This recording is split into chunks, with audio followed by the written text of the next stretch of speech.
સુરતમાં builder Tushar Ghelani આત્મહત્યાનો case Surat કોર્ટમાં પૂનમની જામીન અરજી પર દલીલ પૂર્ણ થઈ છે। પૂનમ ભદૌરિયાની જામીન અરજી પર સંભવિત ચુકાદાની શક્યતા, પૂનમે કથિત સંબંધો ઉઘાડા પાડવાની ધમકી આપ્યાની દલીલ, પુત્રીના લગ્ન સમયે જ બદનામીના ભયથી આત્મહત્યા કર્યાની પણ દલીલ સામે આવી છે।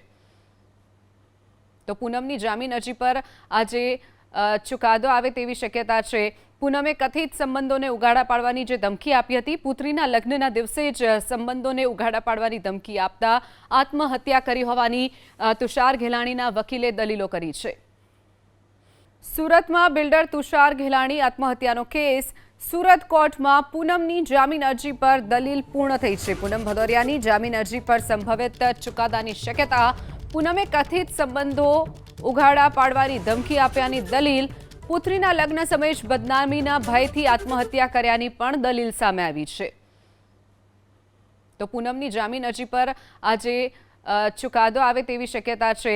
પૂનમે કથિત સંબંધોને ઉઘાડા પાડવાની જે ધમકી આપી હતી, પુત્રીના લગ્નના દિવસે જ સંબંધોને ઉઘાડા પાડવાની ધમકી આપતા આત્મહત્યા કરી હોવાની તુષાર ઘેલાણીના વકીલે દલીલો કરી છે।